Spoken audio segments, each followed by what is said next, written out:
संगठन भारतीय जनता पार्टी बनाएगी। ऐसे करके इस देश में राष्ट्रीय स्वयंसेवक संघ के ऐसे कम से कम इस देश में 56 संगठन है जिनके लिए एक ही विचार है, राष्ट्र प्रथम भारत माता के जयकार के साथ भी ये संगठन काम करते हैं। आपने देखा इस देश में श्यामा प्रसाद मुखर्जी और दीनदयाल उपाध्याय जी की दोनों की तस्वीर हमारे बीच में है। हम लोग भारत माता की तो पूजा करते ही हैं, लेकिन श्यामा प्रसाद मुखर्जी का एक सिद्धांत है, अंत्योदय का सिद्धांत है। और इस अंत्योदय का सिद्धांत में कहा गया है कि समाज के अंतिम कोने में बैठे हुए व्यक्ति को भी समाज के मुख्य धारा में जोड़कर उसको आगे बढ़ाने का लक्ष्य उसमें है। समाज के अंतिम कोने में खड़े व्यक्ति को भी देश की मुख्य धारा में लाया जाए।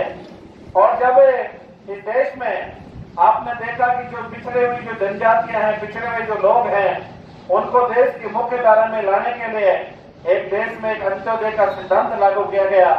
और इस अंत्योदय के सिद्धांत पर आज भी भारतीय जनता पार्टी काम करती है। मोदी जी ने हमेशा ये बात कही है कि देश में अंतिम कोने में बैठा हुआ व्यक्ति भी हमारे लिए उतना ही महत्वपूर्ण है जितना समाज के प्रमुखता से आगे की पंक्ति में बैठा हुआ आदमी। और भारतीय जनता पार्टी का जब शासन आया तो उस कोने के अंतिम में बैठे हुए व्यक्ति ने भी उतनी ही ताकत के साथ में मतदान का प्रयोग किया जितना बाकी के वर्गों ने किया।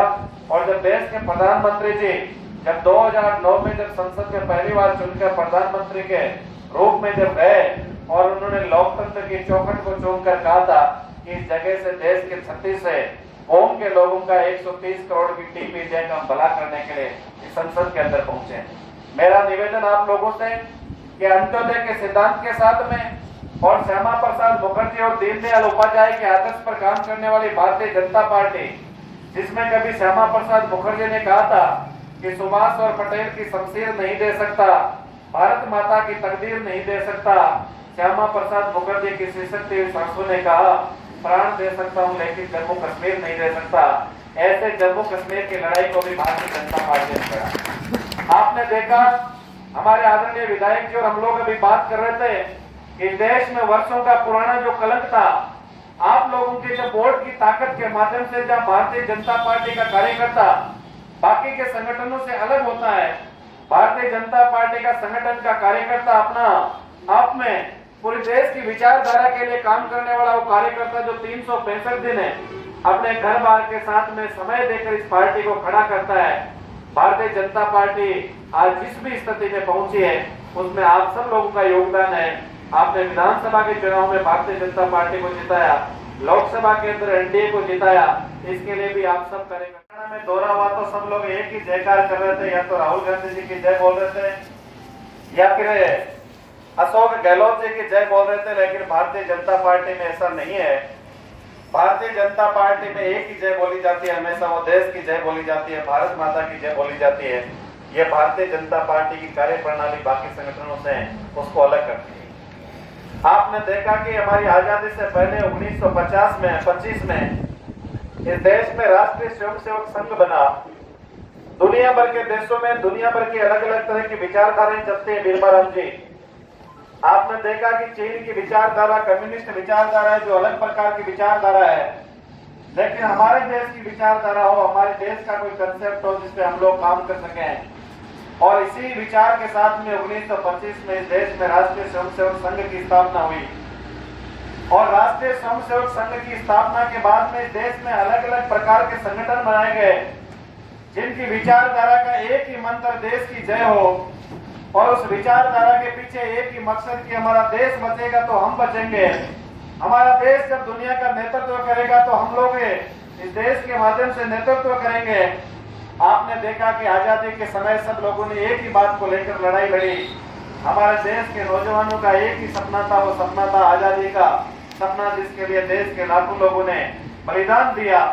और देश की आजादी के बाद भी और देश की आजादी से पहले भी सब लोगों में इस प्रकार का विचार पैदा करना जिसके लिए देश प्रथम हो, समाज दूसरे नंबर पर हो और व्यक्ति खुद अपने आप को तीसरे नंबर पर रखें। यह भारतीय जनता पार्टी की विचारधारा है जिसमें देश को पहले माना गया। हमारा समाज दूसरे नंबर पर और आदमी खुद है, व्यक्ति वो तीसरे नंबर पर है। 1925 में राष्ट्रीय स्वयंसेवक संघ की स्थापना के साथ ही देश में युवाओं के बीच में काम करने के लिए अखिल भारतीय विद्यार्थी परिषद बनाया गया। देश में किसानों के बीच में काम करने के लिए भारतीय किसान संघ बनाया गया। देश में मजदूरों के बीच में काम करने के लिए भारतीय मजदूर संघ बनाया गया। हिंदुओं में हमारे अपना स्वाभिमान जगाने के लिए विश्व हिंदू परिषद बनाई गई। हिंदुओं के अंदर हमारे स्वयंसेवी संगठनों को मजबूत करने के लिए बजरंग दल बनाया गया। सैनिकों के बीच में सैनिक कल्याण परिषद बनाई गई। वनवासी जो पिछड़े हुए उनमें वनवासी कल्याण परिषद बनाया गया। ऐसे ही इस देश में एक वैचारिक मजबूत रूप से काम करने वाला संगठन भारतीय जनता पार्टी बनाया गई। ऐसे करके इस देश में राष्ट्रीय स्वयंसेवक संघ के ऐसे कम से कम इस देश में 56 संगठन है जिनके लिए एक ही विचार है, राष्ट्र प्रथम भारत माता के जयकार के साथ भी ये संगठन काम करता है। आपने देखा इस देश में श्यामा प्रसाद मुखर्जी और दीनदयाल उपाध्याय जी की दोनों की तस्वीर हमारे बीच में है। हम लोग भारत माता की तो पूजा करते ही हैं, लेकिन श्यामा प्रसाद मुखर्जी का एक सिद्धांत है, अंत्योदय का सिद्धांत है। और इस अंत्योदय का सिद्धांत में कहा गया है कि समाज के अंतिम कोने में बैठे हुए व्यक्ति को भी समाज के मुख्य धारा में जोड़कर उसको आगे बढ़ाने का लक्ष्य उसमें है। समाज के अंतिम कोने में खड़े व्यक्ति को भी देश की मुख्य धारा में लाया जाए। और जब इस देश में आपने देखा कि जो पिछड़े हुई जो जनजातियां हैं, पिछड़े हुए जो लोग हैं, उनको देश की मुख्य धारा में लाने के लिए एक देश में एक अंत्योदय का सिद्धांत लागू किया गया। और इस अंत्योदय के सिद्धांत पर आज भी भारतीय जनता पार्टी काम करती है। मोदी जी ने हमेशा ये बात कही है कि देश में अंतिम कोने में बैठा हुआ व्यक्ति भी हमारे लिए उतना ही महत्वपूर्ण है जितना समाज के प्रमुखता से आगे की पंक्ति में बैठा हुआ आदमी। और भारतीय जनता पार्टी का जब शासन आया तो उस कोने के अंतिम में बैठे हुए व्यक्ति ने भी उतनी ही ताकत के साथ में मतदान का प्रयोग किया जितना बाकी के वर्गों ने किया।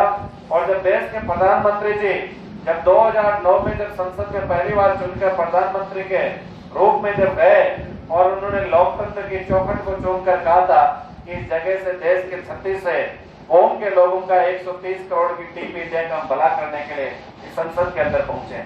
मेरा निवेदन आप लोगों से कि अंत्योदय के सिद्धांत के साथ में और श्यामा प्रसाद मुखर्जी और दीनदयाल उपाध्याय के आदर्श पर काम करने वाली भारतीय जनता पार्टी, जिसमें कभी श्यामा प्रसाद मुखर्जी ने कहा था कि सुभाष और पटेल की शमशीर नहीं दे सकता, भारत माता की तकदीर नहीं दे सकता, श्यामा प्रसाद मुखर्जी की श्रीशक्ति सासू ने कहा प्राण दे सकता हूं लेकिन जम्मू कश्मीर नहीं दे सकता।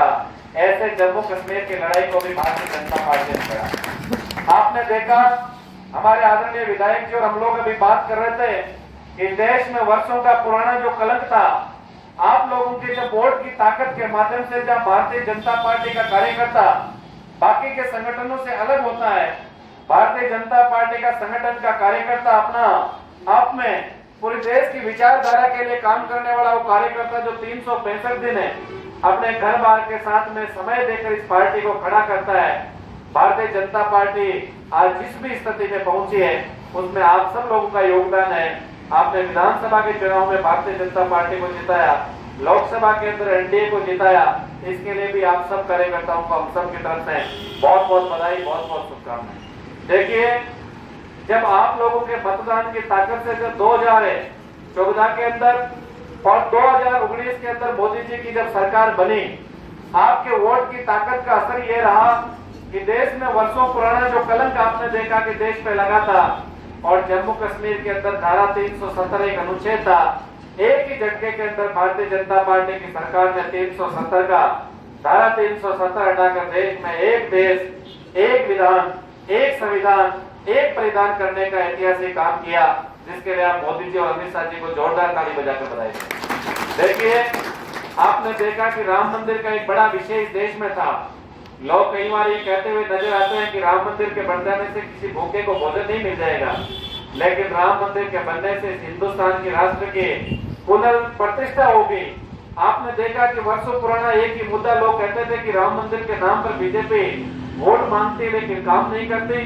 आपने देखा कि आपके मतदान की ताकत से जब 2019 में पूर्ण बहुमत की सरकार बनी तो मोदी जी ने कहा इस देश में राम मंदिर का भी रास्ता हमको प्रशस्त करना है, और आपने देखा एक ही झटके के अंदर ऐसा कानून बना और राम मंदिर का रास्ता भी प्रशस्त कर दिया। हमारे विधायक जी ने भी 5 लाख से भी बड़ी राशि का सहयोग किया, आप सब लोगों ने भी सहयोग किया। आपको बधाई कि आपकी इस गाड़ी कमाई के पैसे से दुनिया का सबसे सुंदर मंदिर कहीं बनेगा तो अयोध्या के अंदर बनेगा। आपने देखा 6.5 लाख रुपए का आपने सहयोग किया, एक बार जोरदार है, ताली बजा के बधाई दें। आप सब लोगों ने भी इस मंदिर के लिए सहयोग किया, उसके